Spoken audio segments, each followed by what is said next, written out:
오늘은 구약 성경이 무엇인가에 대해서 좀 말씀을 드리려고 합니다.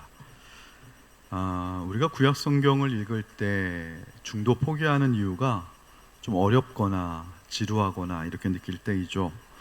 구약 성경에 보면 가장 고비가 오는 게 족보 이야기가 나오면 많이들 거기서 포기하십니다. 그리고 또 레위기 가면 이게 도대체 제사법 읽어봤자 이게 오늘날 나에게 무슨 의미가 있을까? 이제 이런 생각들.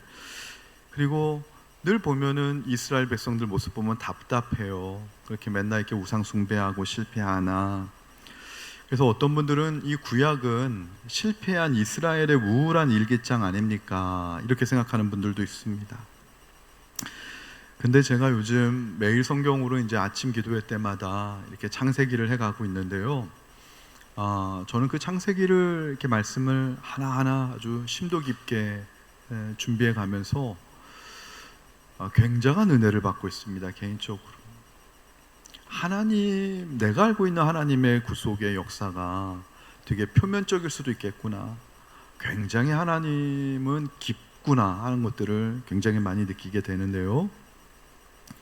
이 모든 것들이 사실은 관심이 저와 여러분 한 사람 한 사람에게 꽂혀져 있다라고 하는 것입니다. 먼저 성경을 읽기 위해서는요, 나무를 보는 것이 아니라 숲을 먼저 봐야 되죠. 그럼 숲이라는 것이 무엇인가?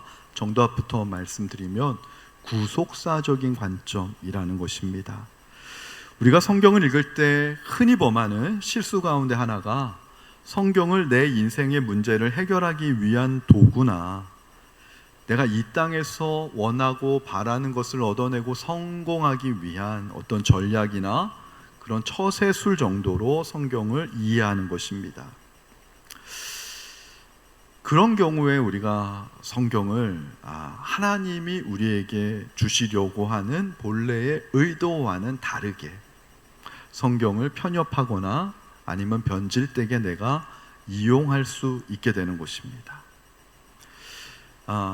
성경은요, 어떤 책이냐면 한 분에 관한 책입니다. 예수 그리스도에 관한 책이죠. 그래서 오늘 우리가 읽은 성경 본문은 엠마오로 가는 두 제자였습니다. 시리에 빠져서 예수님이 돌아가시니까 시리에 빠져서 엠마오로 가는 두 제자에게 부활하신 예수님이 나타나시죠.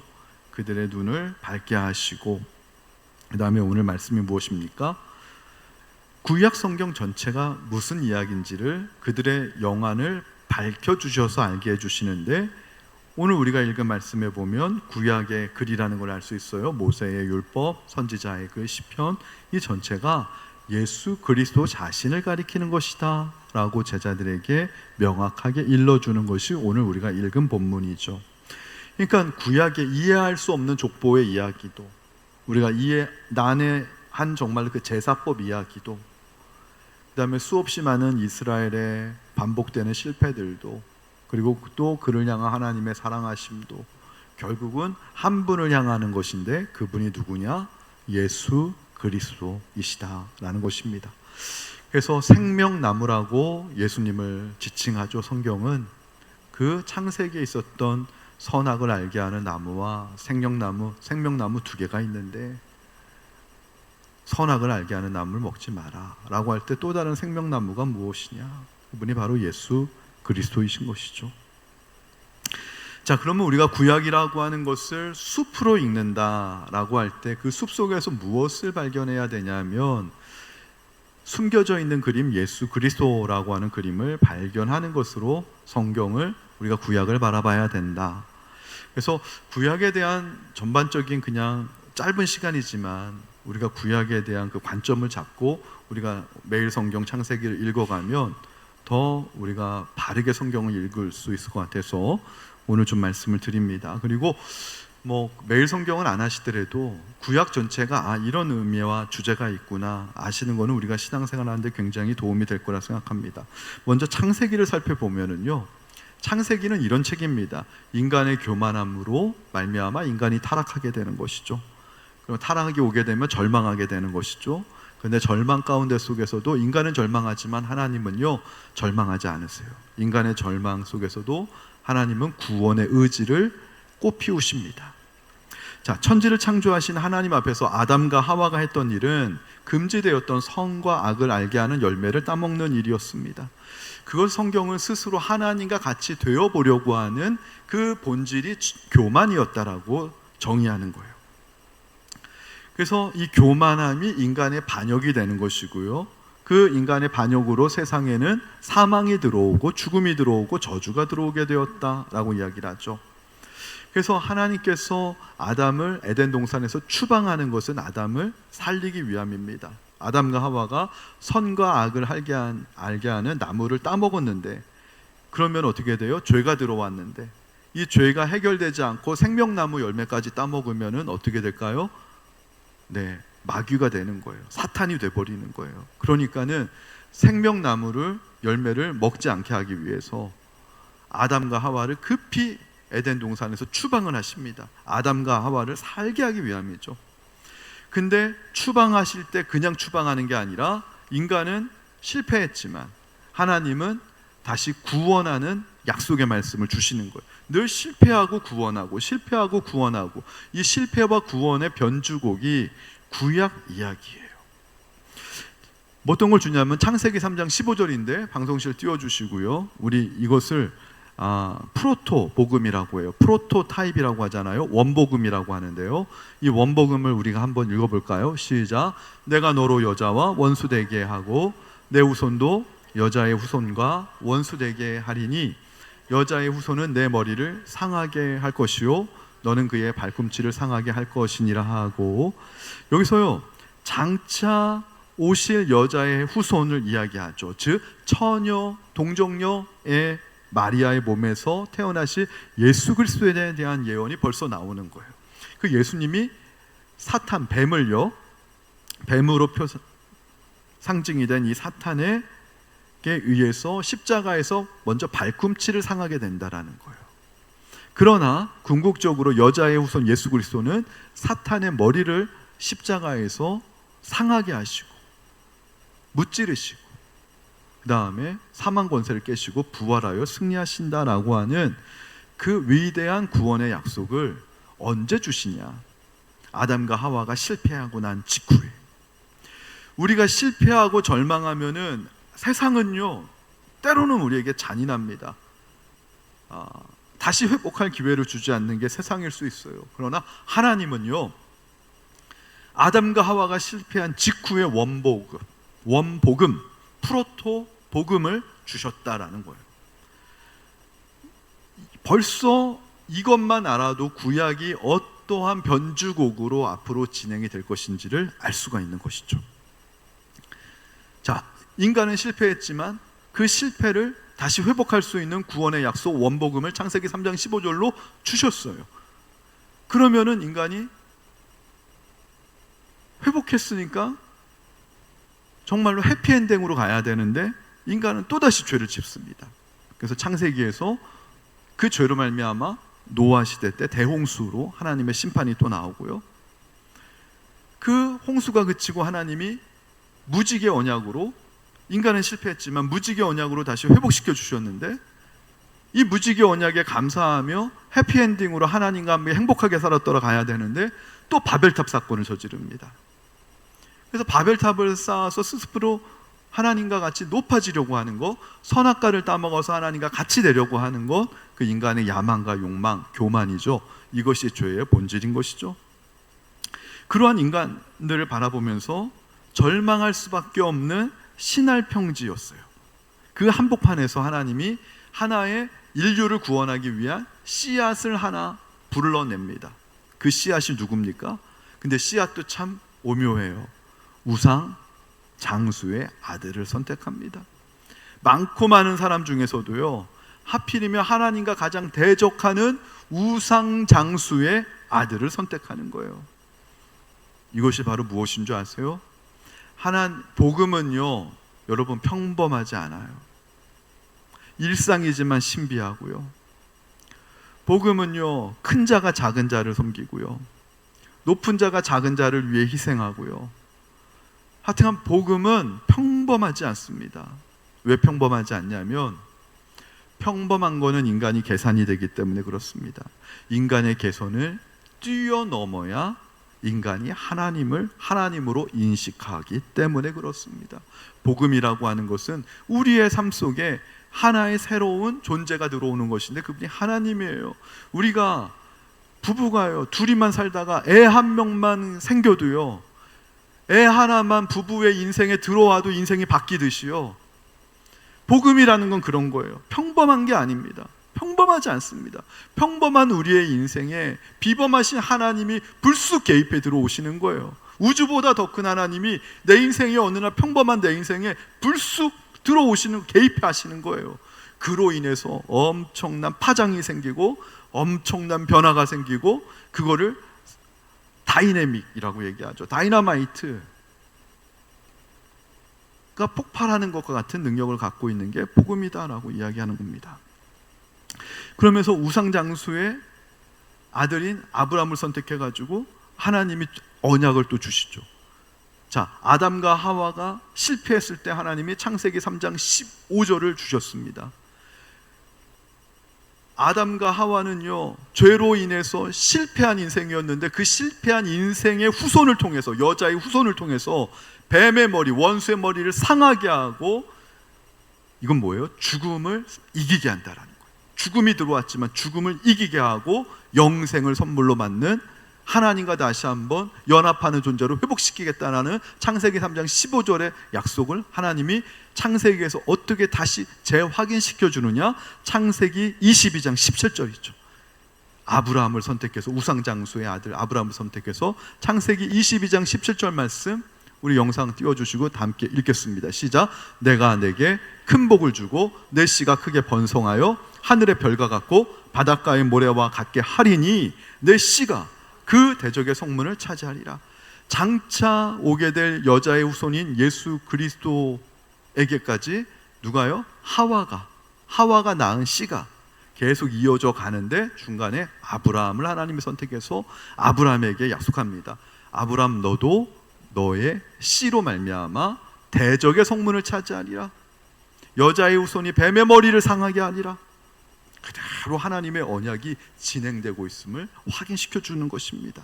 그래서 하나님은 아브라함과 이삭과 야곱으로 이어지는 족장사를 펼쳐주시고요, 이 족장을 통해 가지고 하나님이 아브라함에게 어떤 약속을 주셨어요?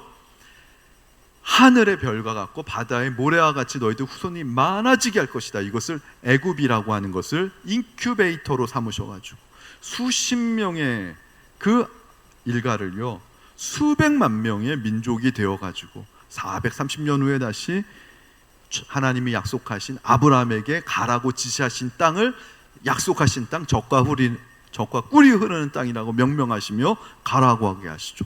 그 땅이 바로 가나안인데요. 자, 그러면 가나안의 실상을 말씀드릴게요. 가나안 땅은요, 사실 성경에 보면 이런 땅이라 그래요. 비가 오지 않으면 도무지 농사를 지을 수 없는 땅이 가나안 땅이라고 성경 얘기해요. 그러면 가나안 땅은 척박한 땅입니까? 젖과 꿀이 흐르는 땅입니까? 척박한 땅이죠.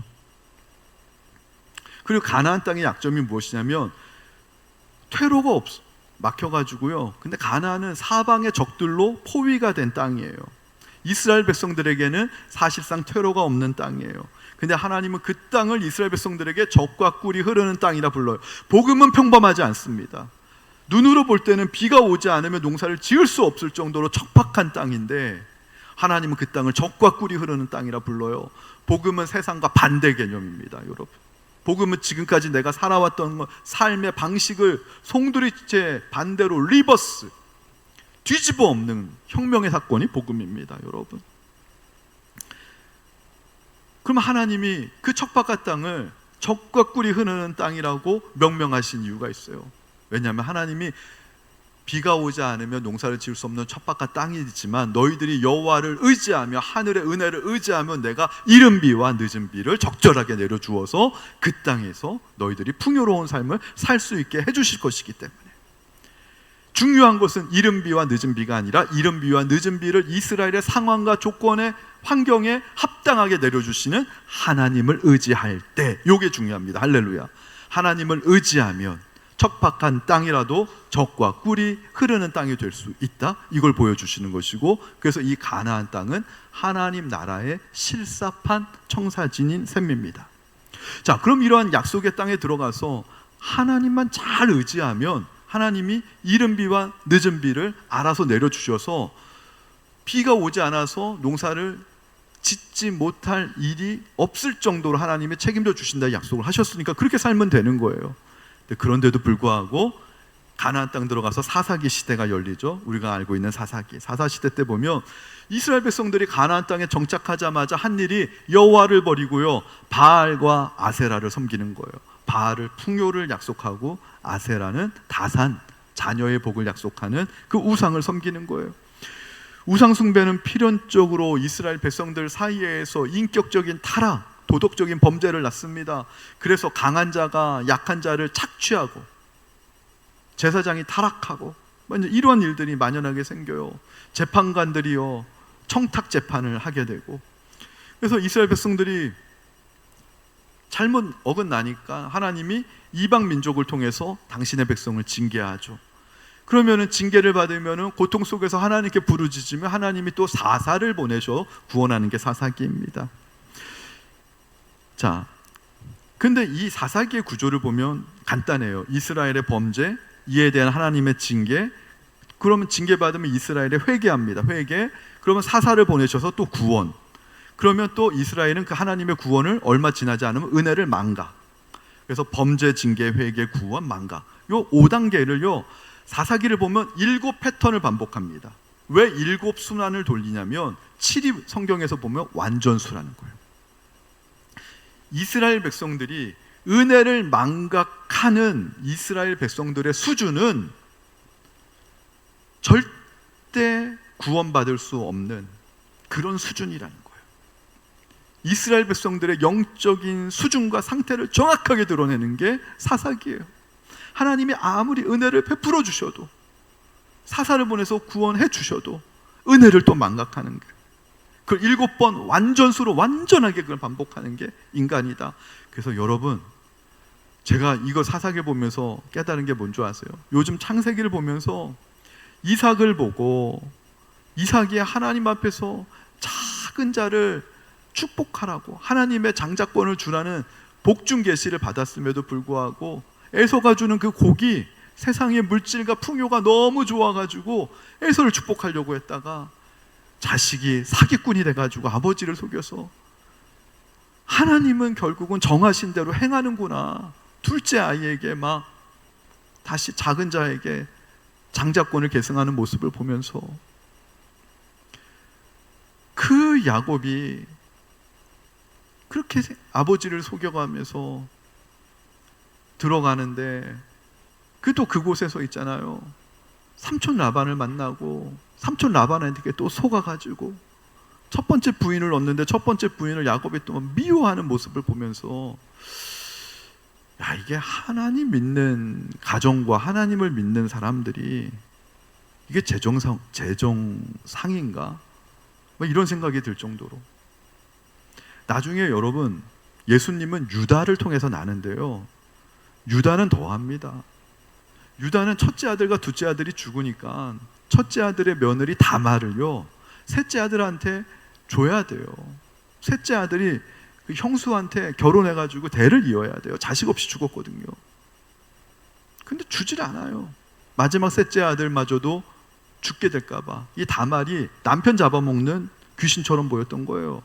그랬더니 이 다말이요 어떻게든지 간에 언약의 씨를 낳겠다고요, 이어야 되겠다고 창녀로 변정해가지고 시아버지인 유다와 동침을 해가지고 애를 낳습니다. 쌍둥이. 그래서 세라와 베레스를 낳고 그 베레스를 통해 가지고 예수님이 나오는 거예요. 예수님이요 며느리가 시아버지랑 어떻게 보면 천륜을 어기고 낳은 그 베레스의 그 족보를 통해 가지고 예수님이 나오시는 거예요. 라헬과 레아 사건을 보면은요 야곱이 사랑했던 사람은 라헬이었어요. 근데 하나님은 천덕꾸러기인 레아, 남편으로부터 사랑받지도 못하고 버림받은 레아를 통해 가지고 유다를 낳게 하십니다.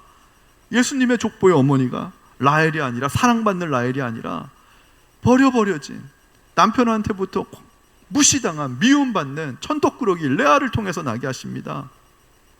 그거를 사도 바울은 고린도전서 1장 26절부터 이렇게 이야기했죠. 복음이라는 것은 무엇이냐? 하나님이 이 복음을 통해서 가난한 자를 통해서 부한 자를 부끄럽게 하고 지혜로운 자를 무색하게 하고 천대받는 자를 통해 멸시받는 자를 통해서 존귀한 자 강한 자를 폐하려고 하는 게 그게 복음이다. 왜냐하면 어느 인간도 하나님의 복음 앞에서 자랑할 수 없게 하기 위해서, 자랑할 수 없게 하기 위해서는 어떻게 해야 되죠, 여러분? 자랑할 수 없게 하기 위해서는 큰 자가 작은 자를 위해서 섬길 때, 예를 들면요, 자기가 국무총리가 막 자랑하는데 대통령이 정말 지나가는 할아버지한테 무릎을 꿇고 그러면요, 옆에서 국무총리가 장관들 앞에서 막 자랑했던 그 국무총리가 면이 없어지는 거예요. 자기는 국무총리라고 자기보다 한 급 낮은 장관들 앞에서 목에 힘줬는데 옆에 있는 대통령이 지나가는 할아버지한테 고개 숙이고 섬기면은요, 부끄러워지는 거는 국무총리가 되는 거예요. 국무총리보다 더 높은 대통령이 낮은 자를 위해 섬길 때 누구도 자랑하지 못하는 거예요. 그분이 바로 누구예요? 예수님이에요. 할렐루야. 오늘 갑자기 원고가 없는 설교를 하고 마치려고 합니다. 이건 일부 예배 때랑 다르고, 오늘 설교 듣고 싶으면 일부 동영상을 들어보시고요, 하나님이 갑자기 저한테 마음을 좀 주셔서 오늘 요 주제를 해야 될 것 같아요. 욥기도 똑같은 거예요. 욥기도, 여러분, 욥기를 보시면은요, 욥이 고난을 받는 이유가 무엇이냐면, 천상에서 회의가 열리는데 사탄과 하나님이 천상에서 어전회의가 열립니다. 사탄이 하나님한테 도발합니다. 욥이 하나님을 잘 섬긴다고 하는데 까닭 없이 하나님을 경외하겠습니까? 까닭이 있으니까 하나님을 경외하는 걸 것입니다. 그러니까 하나님이 그렇지 않다. 욥은 까닭 없이도 나를 경외한다. 그러니까 아닙니다. 하나님, 그러면 저한테 욥을 시험을 할 수 있는 권한을 주십시오. 그러면 욥을 제가 배신시켜 보겠습니다. 무너뜨려 보겠습니다. 하나님이 그래, 욥의 생명만 건드리지 말고 네가 욥을 시험하는 것을 허하노라. 그 결론이 난 거예요. 욥의 고난의 원인은요, 사실은 어디에 있었습니까? 천상에서 벌어진 사단과 하나님의 어전회의 때문에 욥의 고난의 원인이 있었습니다. 그런데요, 사탄이 욥에게 고난을 막 주니까요, 이해할 수 없는 고난이 옵니다. 한순간에 모든 욥이 쌓아놨던 재산 다 잃어버리고 자녀들도 다 죽어버리고요, 아내도 욥을 막 저주하고 가고요, 욥이요 말할 수 없는 고난이 오는 거예요. 근데 욥의 세 친구들이 욥에게 뭐라고 얘기했는 줄 아세요? 너 빨리 회개하라고. 하나님 앞에 회개하라고. 회개해야 된다. 너 회개하지 않으면 너 그러다가 너 남은 목숨마저 하나님이 너 갖고 가실까 봐 두렵다. 빨리 회개하라. 욥은요 회개할 게 생각이 안 나는 거예요. 내가 회개할 게 없는데. 욥의 세 친구들이 얘기하면, 너 우리 몰래, 이 사람이 안 볼 때 너 의로운 척 하지만 남 몰래 네가 지은 죄가 있을 거야. 우리가 보지 않을 때 숨어서 지은 죄가 분명히 있을 거야.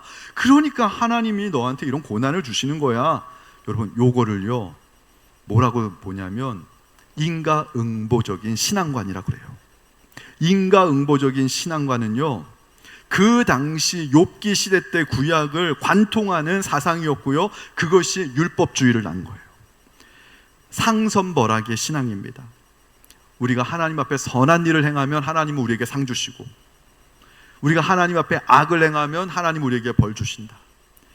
이게 상선벌악의 인과응보적인 신앙관, 기계론적인 신앙관 속에 사로잡혀 있었던 그 당시의 모든 구약의 이스라엘 백성들의 사고 패턴이 그렇게 되는 거예요. 가나안 땅에서 우상을 섬기면서 그들의 사고는요, 세속주의가 들어오는데 세상의 세속주의는 상선벌악이에요.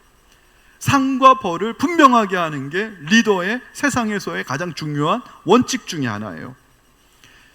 그러니까 욥의 친구들이 볼 때는 하나님이, 정의로우신 하나님이, 공의로우신 하나님이 아무 이유 없이 너에게 이러한 고난을 줄 리가 없을 것이다.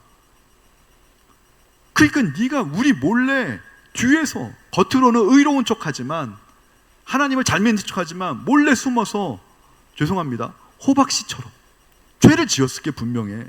그것 빨리 회개하라고. 그렇게 욥이 그게 너무 괴로운 거예요. 근데 성경은 우리가 알고 있잖아요. 욥의 고난의 원인은 어전회의 때문에 온 거라고. 사탄이 뭐라고요?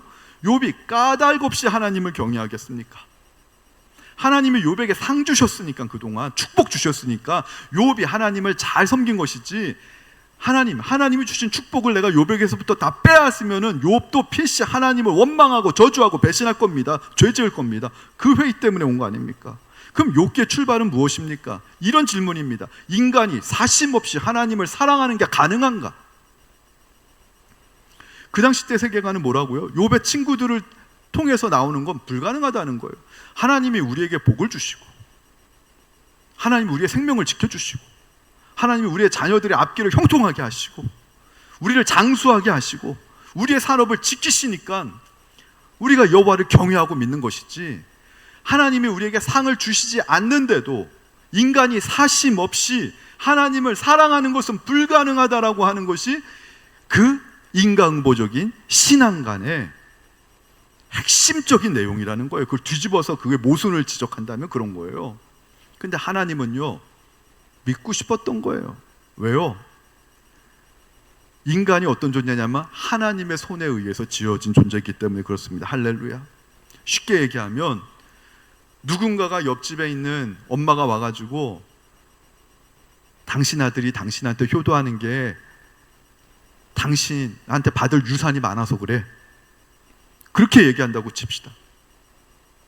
근데 엄마는 어떤 생각 드는 줄 알아요? 아니야, 내 자녀는 내 유산과 상관없이, 내가 물려줄 유산이 없다 하더라도 나를 끝까지 나한테 효도하고 사랑하는 아들일 거야.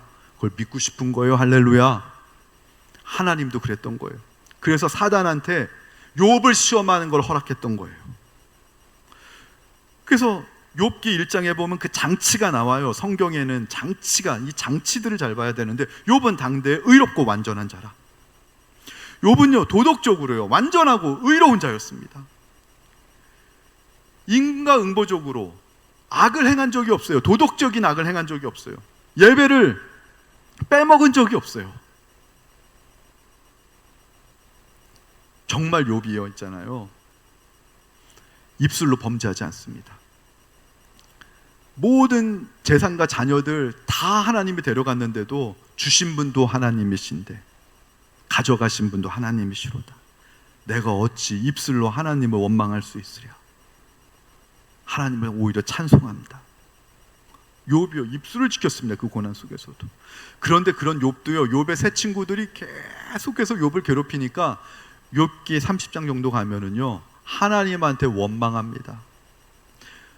나는 아무리 내 친구들이 회개하라고 해가지고 회개할 걸 찾아봐도 하나님 앞에 잘못한 게 없는데요, 누구를 속여 먹은 적도 없는데요, 누구한테 손톱만큼도 잘못한 적이 없고, 하나님 앞에서 손톱만큼도 내가 잘못한 게 없는데, 예배를 안 드린 적도 없는데, 제사를 안 드린 적도 없는데, 그 당시 때 제사를 드리면 모든 죄가 사해진다고 했거든요. 그래가지고요, 욥기 1장에 보면은요, 욥이 가족 파티를 하는 중간에도요, 틈틈이 제사를 드렸습니다. 왜냐하면 우리가 가족 파티하다가 죄 지을 수 있으니까 제사를 지니면은, 제사를 통해서 죄가 사함받았으니까, 구약시대 때는 휴가 중에서도요 제사를 드린 가정이에요, 자녀들한테. 그랬던 욥이 하나님한테 원망하고 불평합니다. 마지막에 가서는요, 욥도 의로운 자지만 그 의가 절대적인 의가 아니라 상대적인 의였던 것이죠. 상대적인 의. 그래서 욥기 9장 2절에 보면, 전능하신 하나님 앞에 내가 어찌 의로울 수 있겠습니까? 욥도 그건 고백합니다. 아담의 원죄를 이어받은 사람이기 때문에 욥도 완전하게 예수님과 동격으로 의로울 수는 없어요. 흠이 없을 수는 없어요. 그러나 당대 사람들끼리 비교해 볼 때는, 비교할 수 없을 정도로 사람들끼리 볼 때는 상대적으로 의롭고 완전 무결한 자였죠. 그랬던 욥이 하나님 앞에 회개했을 때 하나님이 폭풍 속에서 욥에게 계시를 하잖아요. 그리고 그 폭풍 속에서 그 하나님의 계시를 들은 욥이 회개합니다. 내가 그동안 하나님을 귀로만 들었는데 눈으로 보게 됩니다. 그 눈으로 본다라는 의미가 뭔지 아십니까? 만신창이가 된 그 욥인데, 그 욥의 세 친구들은 욥을 필시 우리가 모르는 죄를 저질렀기 때문에 숨어서 호박씨 까듯이 죄를 저질렀기 때문에 하나님한테 저렇게 엄청난 고난을 당한 거라고 그렇게 주홍 글씨가 낙인이 찍혀져 있는 만신창이의 죄. 자녀들도 다 잃고 부인마저도 자기를 악담하고 저주하고 떠나버린, 어느 세상에서 안길 데가 없는 인생인데, 망가진 인생인데, 욥의 몸속에 하나님의 신성이 깃들여져 있는 걸 욥이 보게 된 거예요. 이렇게 망가져도, 이런 망가진 내 인생 안에 하나님이 들어와 계시네, 하나님이 임재해 계시네, 그걸 귀로만 들었던 주님을 내가 눈으로 보옵니다. 그분이 바로 예수 그리스도신 거죠. 그런데 욥을 변화시킨 게 하나가 있는데, 그건 바로 무엇이냐면요, 욥한테 하나님, 제가 새 친구들의 질문이 욥에게는 굉장히 큰 난제였어요. 나는 분명히 하나님 앞에 제사법을 어긴 적도 없고 남의 것을 빼앗은 적도 없고 의롭게 살았는데, 말씀대로 살았는데 왜 하나님 정말 나한테 고난 주십니까? 라고 할 때 하나님 있잖아요, 욥에게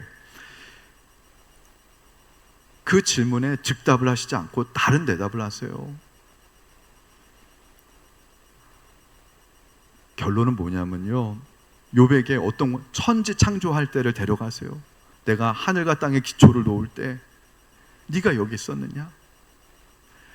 내가 우레의 길을 내고 천둥의 길을 내고 태풍의 길을 낼 때 네가 거기 있었느냐? 초원에 달리는 이 말들, 들에 피는 꽃, 그런 것들을 내가 경영할 때 네가 거기 있었느냐? 욥이 그 앞에서 회개하는데, 그 회개는 도덕적인 회개가 아닙니다. 자범적인 회개가 아니라 존재론적인 회개랍니다. 내가 피조물인 내가 하나님의 주권 앞에 까불었습니다 라는 회개입니다. 그래서 원래 그리스도인의 회개는 하나님, 내가 누구 거 뺏어 먹었어요, 이런 회개가 아닙니다. 하나님, 내가 엄마 돈에서 10,000원짜리 한 장 훔쳤어요, 회개합니다, 이런 회개가 아닙니다. 욥이 창세기 38장 32장까지 가면서 드는 회개는 존재론적인 회개라는 거예요. 나는 인간이고 하나님은 전능하신 하나님이십니다. 이거를 정확하게 고백하는 게 회개라는 거예요. 이거를 고백하게 되면은요, 그 다음부터 성경을 보는 눈이 확 달라집니다. 어떻게 다말이 칭찬받을 수 있지? 창녀로 속여가지고 시아버니라 동체매서 애를 낳는데 그게 언약의 후손을 낳았다고 칭찬받을 수 있지? 어떻게 아버지를 속여가지고 장자권을 축복받은 야곱의 그 축복권을 하나님은 계속 계승을 시키고 그거를 인정해 줄 수 있지? 그게요, 저는 동의가 됩니다. 뼛속 깊이 동의가 됩니다. 왜냐하면 인간은 허물이 많은 존재고, 인간의 허물과 인간의 연약함을 통해서라도 하나님은 하나님의 그 우아하고 아름다운 구속사를 진행해 가시기 때문에. 그래서 결론은 무엇인 줄 아십니까? 우리 주변에요, 욥의 새 친구들과 같은 눈이 내려져야 된다라는 거예요. 누군가 문제가 생기면 누가 잘못했느냐고 시시비비를 가리는 법정이 교회가 아니에요. 우리 인생을 계속 그렇게 보기 시작하면 여러분, 복음의 삶을 전혀 살지도 못하는 겁니다. 어떤 사건이 일어났을 때 누가 잘못하고 누가 피해를 받고 이런 식으로 봐서는 안 됩니다. 우리가 정말로 성경을 읽고 말씀이 내 삶의 기준이라고 고백을 하고, 나는 죄인인데 예수님의 십자가 은혜로 내가 구원받은 사람이라고 정말 고백을 한다면, 내가 100% 하나님의 뜻처럼 살지 못해도 하나님을 존중하고 하나님의 뜻대로 내 살려고 노력을 하려고 하는 사람이라고 한다면, 최소한 우리 안에서 있잖아요, 날마다 어제와는 오늘이 다른 영적인 눈이 띄어져야 되는데, 그 중에 하나가 무엇이냐면 인간의 허물을 보고 판단하고 정죄하는 거예요. 성경에서 노아가 부끄러운 것을 드러냈을 때 바로 판단하고 정죄했던 사람마다 약속의 대열에서부터 하나님이 탈락시켰다라는 거예요. 이 믿음 생활이 제가 볼 때 어려운 것이 무엇이냐면 우리는 끊임없이 잘났다라고 생각합니다. 더 잘난 사람이 되고 싶어 합니다. 근데 성경의 말씀은요, 인간은 연약한 존재고, 욥기도 그런 거예요. 인간은 연약한 인간이고 하나님은 전능하신 하나님인데, 연약한 인간이 전능하신 하나님의 뜻을 측량하고 판단하려고 하는 것 자체가 죄였다라는 게 존재론적인 회개거든요. 근데 그게 되어지면은 연약한 인생에도요, 비루한 인생에게도요, 그 우주를 지으신 존엄하신 하나님이 내 속에 들어오실 수 있다라는 게 믿어지는 거예요. 할렐루야. 욥기의 주제는 이런 거였어요. 욥은 무죄한 자였는데 무죄한 자도 고난받을 수 있다. 그리고 사심 없이 하나님을 사랑할 수 있다. 하나님이 상 주지 않아도 욥은 믿음을 끝까지 입술을 지키고 하나님을 사랑하려고 노력했어요. 근데 이게 왜 중요하냐면요, 이걸 통해 가지고 욥의 세 친구들의 기계론적인 신앙관이 깨지지 않으면은요, 뭔가 원인이 있으니까 결과가 있지. 상 주니까 하나님이 우리가 잘 믿는 거지, 이익이 되니까 가까운 거지. 그런 이런 세계관이, 이런 기계론적인 신앙관, 인과응보적인 신앙관이 깨지지 않으면 하나님은 그렇게 생각하셨던 거죠. 장차 내가 독생자를 보내도 하나님이, 우리가 뭔가 잘했으니까 하나님이 독생자를 보내줬겠지, 이렇게 생각할 거라는 거예요. 율법주의는 그런 겁니다. 내가 하나님 앞에 뭔가 손등만큼이라도 잘한 게 있으니까 하나님이 나에게 복을 주셨겠지. 내가 하나님한테 뭔가 잘못한 게 있으니까 하나님이 지금 나한테 벌 주시는 거겠지. 이게 역으로 가면 똑같은 거잖아요. 하나님도 뭔가 우리가 하나님 앞에 이쁜 짓을 하니까 예수님을 보내주셨겠지. 그렇게 생각할 거라는 거예요. 예수 그리스도가 우리를 위해 오심이 무조건적으로 오신 것이다. 받을 자격이 없는 자를 위해 오신 것이다 라는 것이 진정으로 믿어지겠냐는 거예요. 그래서 그 기계론적인 인과응보가 지배하는 기계론적 신앙관을 깨기 위해 우리가 드릴로 막 벽을 뚫듯이 하는 게 욥기인 거예요. 욥을 보라고. 사심 없이 하나님을 그렇게 사랑하지 않았냐고. 한 인간도 사심 없이 하나님을 사랑할 수 있는 사람이 있는데, 그러면 하물며 하나님은 욥보다 더하신 예수님이 사심 없이 우리를 사랑하는 게 불가능하겠냐고. 그걸 무상성이라고 하죠. 상을 받지 않는다라는 거. 하나님이 우리를 사랑하시는데 상 받으려고 우리를 사랑하시는 게 아니거든요. 하나님이 우리를 위해 희생하실 때 상 받으려고 하시는 게 아니거든요. 조건 없이, 사심 없이, 사사로움 없이 우리를 그냥 사랑하시는 거거든요. 근데 이게 왜 중요하냐면요, 조건 없이 누군가가 나를 사랑한다? 이것만이 우리를 치유할 수 있는 유일한 길이에요. 여러분, 우리 남성분들 열심히 일했는데 오히려 마이너스 나는 경우 있죠. 내가 열심히 사업하고 내가 열심히 뭔가 일을 벌리면 플러스가 돼야 되는데 마이너스가 나는 경우가 있죠. 그걸 실패라고 부릅니다. 그렇게 실패를 경험했을 때 우리 남성분들 어떻습니까? 그 마음 누가 위로해 줍니까? 내가 몇 억, 몇 천만 원의 손해를 내가 보게 됐을 때 우리 남성분들 어떻게 살아갑니까? 예배 드리고 싶은 마음도 안 들죠. 부인 볼 생각 낯도 안 들고 자녀들 볼 때 낯도 안 들죠. 어떻게 우리가 일어날 수 있습니까? 조건 없이 나를 사랑하시는 그 하나님의 은혜와 사랑이 믿어질 때만 우리가 버틸 수 있는 거예요. 일어날 수 있는 거예요. 그리고 또 하나의 자유함이 뭔지 아세요? 그 하나님을 경험하게 되면은, 예전에는 내가 무엇인가 답을 주는 사람이어야 되는 것 같아요. 교회에서 무슨 일이 막 사건이 생기면 내가 가가지고 재판관이 되고 법정관이 되고 누구 옳고 누가 틀려, 이래야지만 내가 밥을 먹고 사는 이유가 있는 것 같은 존재의 이유를 느끼는 인생이었더라면, 다 모든 인생이 그래요. 선악과를 따먹기 때문에 선과 악을 나누는 거, 판별하는 그 따먹었잖아요. 우리가 예수의 은혜, 십자가의 은혜를요 통과하게 되면 다 불쌍해 보여요. 할렐루야. 다 불쌍해 보여요. 진짜예요. 목회자가요, 제가 그래요. 제가 동료 목사님한테 은혜 받을 때 뭐냐면, 어제도 한 목사님이랑 통화하다가 자기네 교회 교인들이 고아와 같이 느껴져가지고 너무 눈물이 나고 울컥했다는 얘기를 들을 때 제가 그 목사님한테 그랬어요. 선배 목사님인데, 형님 진짜 목사 되셨네요. 이제 되겠네요. 저도 그래서 늘 그런 마음, 그런 기도를 해요. 하나님 제게 보내주신 영혼들을 불쌍히 볼 수 있는 마음 잃어버리지 않게 해달라. 저도 아이 키우면서 우리 자녀들이 막 불쌍해 보일 때 아빠로서 제 마음이 좀 성숙해지는 거 느끼거든요. 여러분이 그렇게 불쌍해서 불쌍하다는 게 아니라요, 존재론적으로 우리가 하나님 앞에서 서로 긍휼히 여기고 내 사랑이 필요하고 내 위로가 필요하고 그런 존재로 보는 것, 그때 우리가 비로소 예수 그리스도를 경험하는 삶을 살게 될 줄로 믿습니다. 찬양하도록 하겠습니다.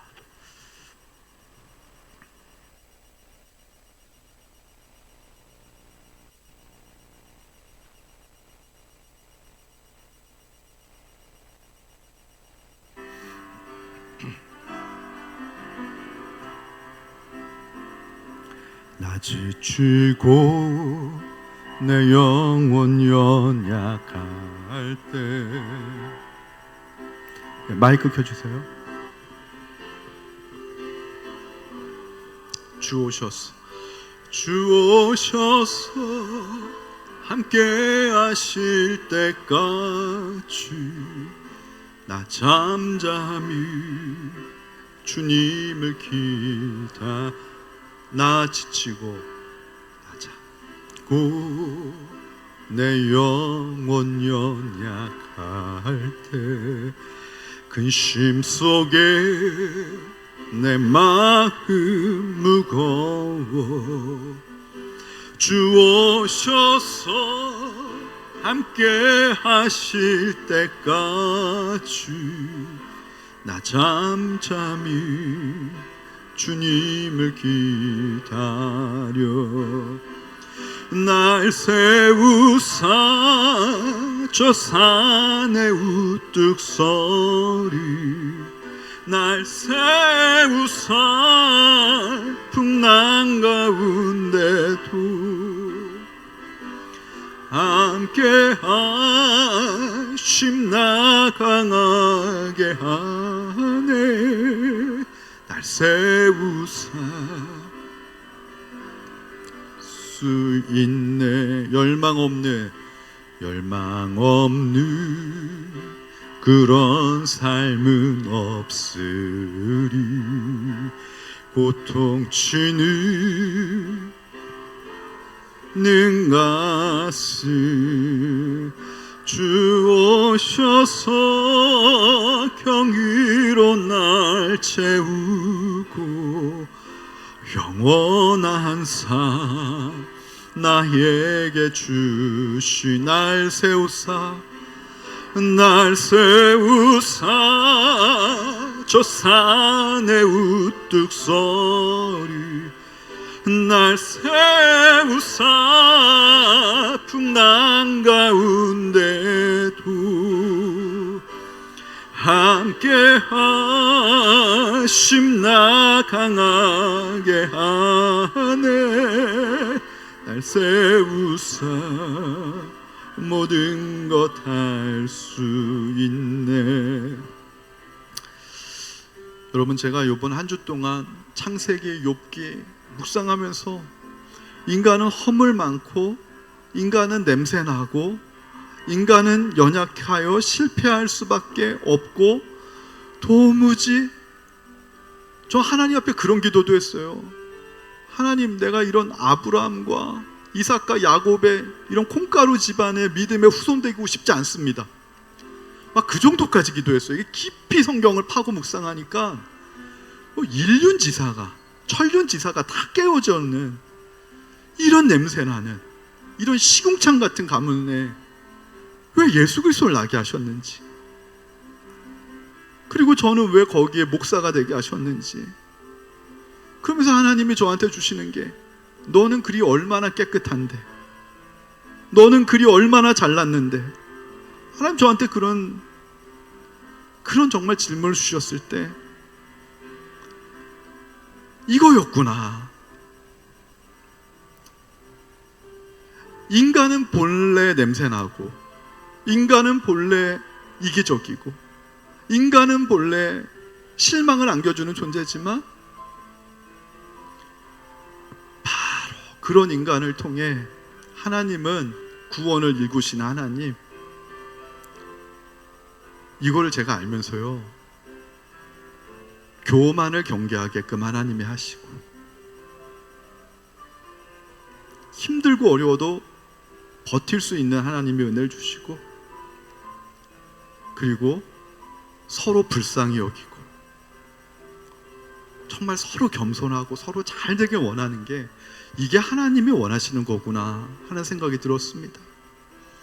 판단과 정죄가 우리가 할 일이 아니고요, 그 영혼들을 우리가 정말 불쌍히 여기며, 그 영혼을 향한, 그 영혼을 누구보다 뜨겁게 사랑하시는 그 하나님의 사랑으로 시리에 빠지고 실패하고 낙심하고 시험에 든 영혼들이 그 하나님의 맹렬하신 사랑함으로 회복될 수 있게 해달라고, 그 사랑으로 힘있고 다시 일어나게 해달라고, 세상을 보는 눈이 다시 은혜와 다시 긍정의 눈으로 다시 변화될 수 있게 해달라고, 그러한 또 내가 되게 해달라고, 이 시간 주님의 이름 한번 외치고 우리 한 1, 2분만 기도하길 원합니다.